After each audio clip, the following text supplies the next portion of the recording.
Just To the flag of the United States of America and to the republic for which it stands, one nation, under God, indivisible, with liberty and justice for all. roll call, please, Madam Clerk. Mayor Beagle, I'm here. Deputy Mayor Resnick, Present. Councilmember Behrman, Present. Councilmember Gotchel, Here. Councilmember Grenlin Fox, here. Councilmember Sharp, Present. Councilmember Smiley, Here. quorum present. Thank you. Changes or additions to the agenda tonight as presented. City Manager? I have none, sir. Assistant City Manager? No, sir. Any from the dais? All right, seeing none, we'll move on to our first order of business tonight, and that's a presentation, and that's the reaffirmation of oath for firefighter EMT Devin Overbeek. Chief Riesler?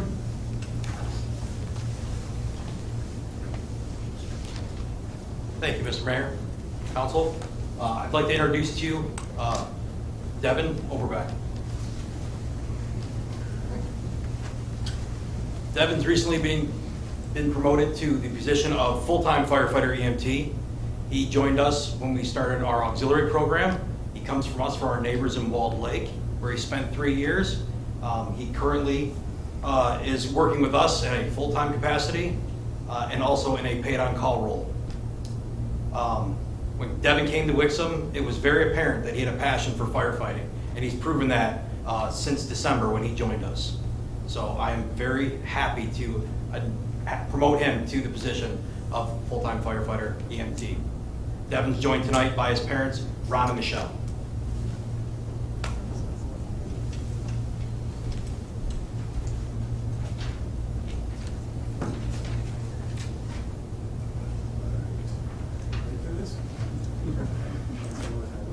Raise your right hand.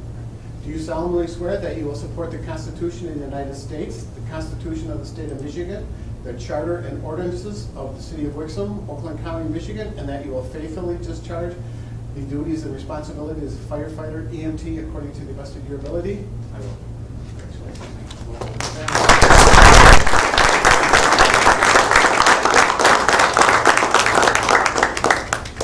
All right, this time you got anything? No, that's it. All right, at this time, we'll take a brief intermission and have a little reception for Devin.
item up for business is the approval of minutes. We got one set of minutes to approve tonight, and that's from the regular city council meeting of June 27th, 2023. Do I have a motion?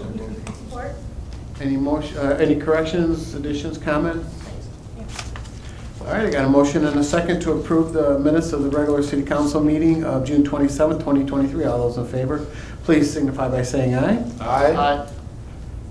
Opposed? Motion carries. Correspondence, we have two items of correspondence tonight. One is the notice of hearing for the electric and gas customers of Consumers Energy, case number U-21312, and a memo from Tim Sickma regarding Tri-Bar compliance and treatment plant upgrades. And with that, we'll move to the first call to the public. The rules of call to the public are as follows. The public shall address the council during the call to the public, which shall be included on the agenda immediately after correspondence, again immediately after new business. The first call to the public immediately after correspondence shall be limited to agenda items only. A person shall not address the council in excess of 5 minutes unless the time is extended by a majority vote of the council present. Persons wishing to address the council shall identify themselves and their place of residence and shall state their reason for addressing the council. And all comments by the public shall be made directly to the council. Do we have anybody for the first call to the public? Seeing none, I'll close the first call to the public and move on to city manager's report. We have two of them tonight. The first one's the fire monthly report of May 2023. Any questions? Police monthly report for May 2023. Any questions? All right. Guys are off easy tonight, man. Consent agenda. All items listed on the consent agenda are considered routine by the city council and will be enacted by one motion. There'll be no separate discussion of these items unless the council member so requests, in which event the items will be removed from the consent agenda and added to the regular agenda at the end of unfinished or new business. Do I have a motion? Support. All right, got a motion and support to approve the consent agenda. All those in favor, please signify by saying aye. Aye. Opposed? Motion carries. No unfinished business tonight, which moves us to our first item of new business, and that's a recommendation to award a change order for water tap, water and sewer system repairs, water valve repairs, and water and sewer main installation as approved in the Oakland County Procurement Process Contract number 008856 to D'Angelo Brothers of Farmington, Michigan, and for the term of the contract through June 20th, 25. Do I have a motion? So moved. Support.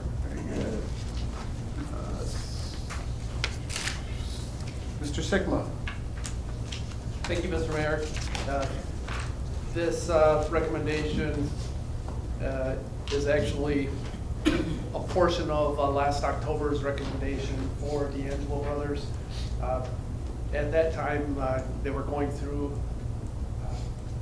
negotiation with Oakland County regarding their pricing, and they have established that, and they plan to have the same pricing for the next 2 years. So we wanted to extend the contract throughout the term of the Oakland County contract as shown in the report. D'Angelo Brothers has been working with the city of Wixom for over 30 years, and they do most of our emergency work as far as underground services go. If we have a water main break or a sanitary sewer problem, they come in and fix it for us. They also do all our permanent taps that come through the city. So they've always done a very good job. They do know where all our lines are and are very responsive during emergencies. So therefore, we recommend extending that for another 2 years. Any questions? Deputy Mayor Resnick. Thank you. Mr. Sickma, in terms of the GIS system, like they have couple new permanent taps or sewer lines get run, does D'Angelo actually send that data, the geolocation data, to the GIS vendor? We have that geo information with F&V, and they do inspect a number of them as well. Typically, the stop box is, yes, we locate those, and we have most of them now into the GIS system. Most of them? Okay. Yeah, it'd be good to get all that stuff. Yeah, some of the older ones have been difficult, but with the DWAM program as well that we're working on for the material inventory, we are geolocating all of those. So We can work New on. taps are also, those are charged back to the business, so we recoup those monies on Correct. new taps, correct? Yes. I know not that, a lot of emergency repairs and manhole covers, but Right. the tap-ins. Yep. Okay. Thank you. Anybody else, any questions? All right, seeing none, excuse me, I got a motion and a second to approve the recommendation to award a change order for water taps, water and sewer system repairs, water valve repairs, and water and sewer main installations as approved in the Oakland County procurement process contract number 008856 to D'Angelo Brothers Incorporated of Farmington Hills, Michigan for the term of the contract through June 30th, 2025. All those in favor, please signify by saying aye. Aye. Opposed? Motion carries. That concludes the new business portion of the meeting tonight. It's the second call to the public. I will not read the rules of call to the public, but you can come up and state whatever is on your mind. Anybody for the second call to the public? Seeing none, I'll close that and move on to city manager's comment. City Manager Brown. Thank you, Mayor. I had a fairly lengthy update regarding the transportation millage impacts on Wixom and the ongoing communications that we've had with our fellow communities that are customers of the same service provider, which is People's Express, and also with People's Express and also with Oakland County. The idea is the annual contribution that we ended up making for the first year of the transit millage is $844,000 and change. And that's a vast increase over what we were investing into public transportation previously, so we wanted to make sure that there was a corresponding, at least some form of corresponding increase to the services that would be provided to residents. So we've been in discussions with those various entities.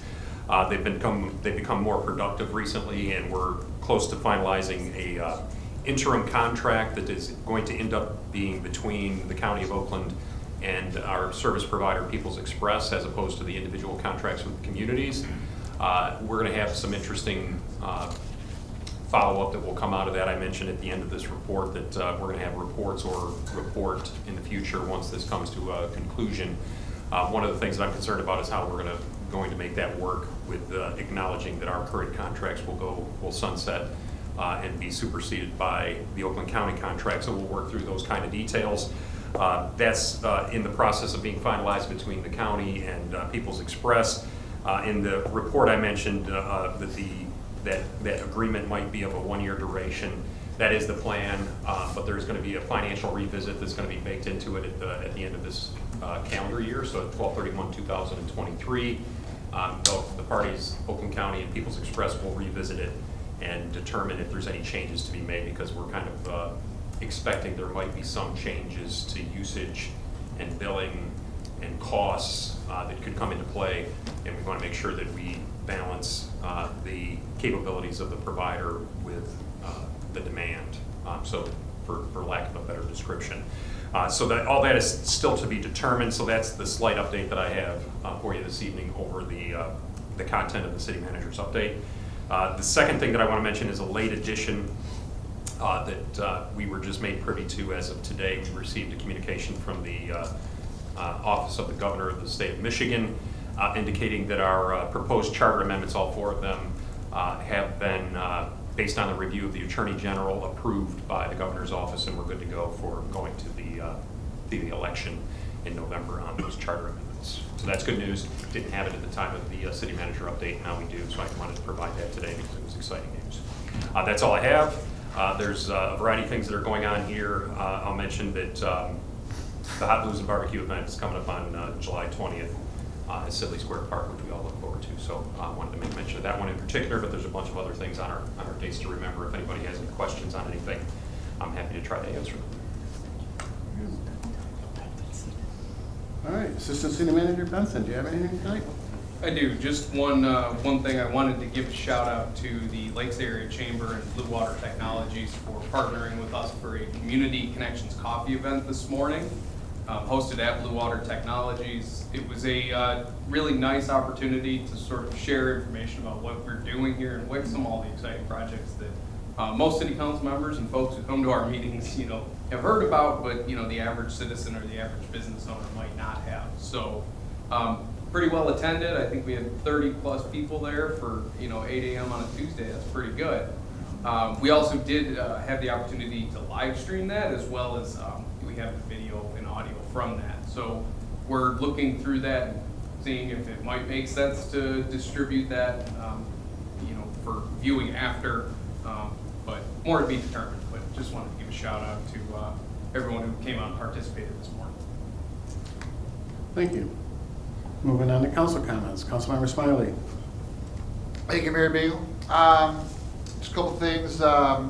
Wanted to thank Jim Sigma, for the Tri-Bar compliance report it was in our packet. It was part of our correspondence. I know we're all very interested in that. That was just under a year ago that whole thing happened, so looks like it's in good shape. Thank you, Steve, for that. For the update, for being on top of this transportation millage. Impact update, and please continue to keep us up on that. Other than that, congratulations on the promotion of Devin Overbeck. It's always nice to have cake. Thank you, that's all. Very good. Councilmember Sharp. Thank you, Mayor. Two things. One, I also wanted to thank Director Sigma for the Tri-Bar report. It's good to see the numbers. I asked Mr. Sigma about the limits, and it turns out we're well below the acceptable limits. And I don't want to quote what those are here because I'll probably mess them up, but he sent those to me, and so it's good news that Tri-Bar looks like we know they're being watched and got a lot of processes in to prevent any further issues. And I also wanted to thank DDA and the Assistant City Manager Benson. The flowers are looking really good. Finally starting to grow in good colors, and Milford doesn't have us beat. I think we're equal to Milford. I was up there today, so I know it's the same company. So, but anyway, thank you. They look much better. That's it. Councilmember Grillen Fox. I too would like to thank Mr. Sigma for that compliance report. I appreciate that. I have a question, maybe it's just a comment, about the railroad. I know we have zero control over the railroad, but I'm a little concerned because over the past, since the last council meeting, 3 times the lights have went off, no train, that I was there. I don't know if it happened more often. And so people started going through, and it just made me nervous because, as we all know, there's no arms that come down. And I'm just concerned that one of these times somebody might not see it or even look because they think it's just going off, and we're going to have a problem there. So I don't know if anyone else has mentioned it, but it was a concern. If I can make a couple comments about that. The issue was brought up to me on Sunday night with a call from Deputy Mayor Resnick that he had seen that happening. And we had interactions with Lake State Railway Company on it. It appeared to be handled on Monday morning, to my knowledge, and as it turned out, that was accurate. But a repeat occurrence had happened later in the day, and we had another situation going on that Councilmember Gottschall had called me about. And that was the first I heard of that. That might have been something that had been a recent start, because during the earlier part of the day, I was pretty confident it was fine because we were watching what was happening on Pontiac Trail. But went out and took a visit to the site and talked with representatives that happened to be there from Lake State Railway Company and from the National Signal Corporation, which handles those signal lights for not just LSRC, but for pretty much every railroad in the state, apparently, and beyond. It's kind of their niche. There were a couple of interesting issues that came up in the interaction between the two organizations, but they were both there at the same time when I happened to be there. And within 2 minutes of that, they had the signal corrected, at least off. I did make another call to the Lake State Railway Company president about that, and we're going to follow up on that and see what's going on, because this is kind of becoming a serial problem, and that's potentially a real problem from a safety aspect. I share your concerns there. So we're going to try to find out what's going on there, maybe ask for an update from National Signal Corporation in a formal basis as to what's going on there. So I'll let you know what comes of it, but we'll be following up again. I did make a call to the president already of the company, but we'll follow up further and find out what the issue is and whether it's going to be handled in a long-run basis and hopefully not have a repetition of that problem again, which is dangerous, without a doubt. Yeah. Councilmember Gottschall. Thank you. I wanted to congratulate Devin Overbeck on his promotion, and that is all. Thank you. Very good. Councilmember Behrman. I'll echo most of everybody else's comments, but I will jump on the railroad. One more thing. Maple Road, they've been blocking that again. I know I texted you on that, Steve, but they just, well, it was one Saturday, they just blocked it for like 4 hours straight. And then I also noticed a couple times the signal there hasn't been working. So then as the train comes through, they're putting flares down. So they stop the train at the crossing, get out, put flares down, and then continue the train through. So then the only thing that's marking that there's a train coming is flares. So I mean, we didn't seem to have any issues at Maple for a long time, and it seems to be picking back up. So We will follow up with that as well. that's all I got. And I don't mind you jumping on LSRC on that. We want to make sure that we bring those kind of issues to their attention. So I encourage you to do that so that we're on top of this as much as possible, because we have not heard about the Maple Road thing recently in terms of the flare incident. So I didn't tell you about the flare incident, sorry. thanks for the update. Deputy Mayor Resnick. Thank you, Mayor. Welcome to the family, Mr. Overbeck, and also echo the concern about the railroads. If I could have filmed it, it would have been interesting, because some people were reluctant to go, and other people were extremely impatient behind them, so you had all kinds of traffic zooming around, and I thought, oh, if that was a cry wolf situation, the train really happened to be coming, it's going to be very, very dangerous. So hopefully they nipped in the bud. Very good. And I'll just echo everybody else's comments and welcome Devin over back to the family. And with that, do I have a motion to adjourn? Move. Support? All those in favor, please signify by saying aye. Aye. Opposed? Thank you. Have a good night, guys.